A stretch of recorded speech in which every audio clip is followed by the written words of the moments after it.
الحمدللہ رب العالمین والصلاة والسلام علی سید الانبیاء والمرسلین اما بعد فقد قال اللہ تبارک وتعالی فی کلامہ القدیم والفرقان المجید اعوذ باللہ من الشیطان الرجیم بسم اللہ الرحمن الرحیم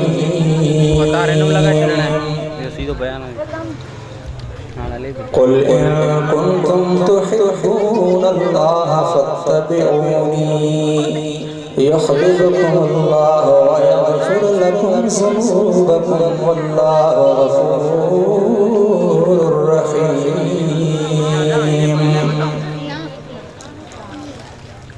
آمنت بالله صدق الله المولانا العظيم وبلغنا رسوله النبي الكريم الأمين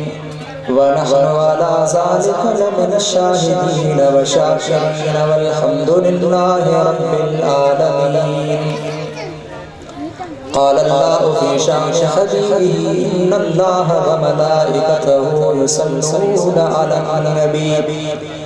يا أيها الذين آمنوا صلوا عليه وسلموا تسليما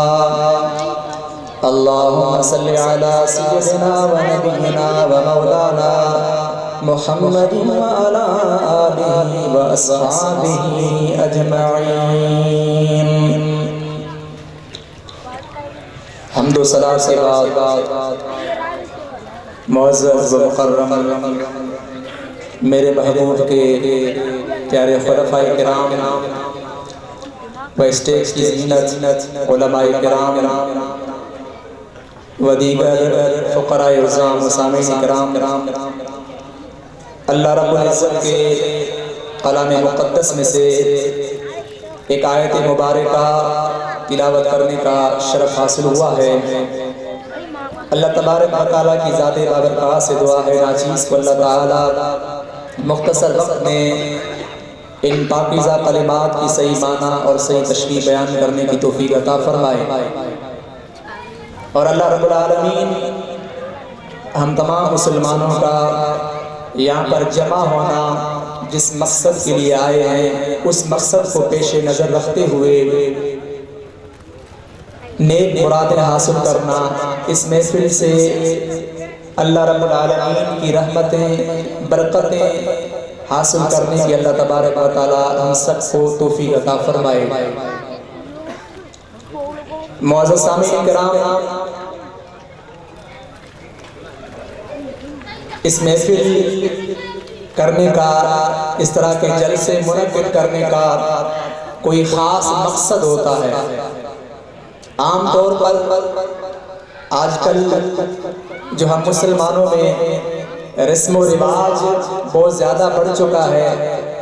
دین کے کام تقریباً ہم رسمی طور پر کرتے ہیں اور پھر حق بات ایک تو نہ بیان کرنے والے ہوتے ہیں اور نہ ہی سننا ہم پسند کرتے ہیں رسمی طور پر ہم جلسہ کر کے چلے جاتے ہیں اصل جو مقصد ہوتا ہے محفل سجانے کا لوگوں کو بلانے کا لوگوں کو جمع کرنے کا اس کو ہم بھلا دیتے ہیں اور نتیجتاً کیا نکلتا ہے کہ قدیم زمانے سے آج اسلامی جلسے جلوس بھی بہت زیادہ ہو رہے ہیں لیکن اس کے باوجود مسلمانوں میں کوئی اخلاص نظر نہیں آ رہا عمل نظر نہیں آ رہا کوئی تبدیلی نظر نہیں آ رہی مسلمانوں میں سنتیں نظر نہیں آ رہی مسلمانیت مسلمانوں میں نظر نہیں آ رہی یہی وجہ ہے کہ ہم نے رسمی طور پر ہر کام کو کرنا شروع کر دیا تو دوستو توجہ سے سنیں زیادہ ٹائم میں نہیں لوں گا چونکہ ہمارے محترم جناب شبیر احمد نیازی صاحب جو اس محفل کے خصوصی نعتخوان ہیں وہ بھی تشریف فرما ہو چکے ہیں ان قریب وہ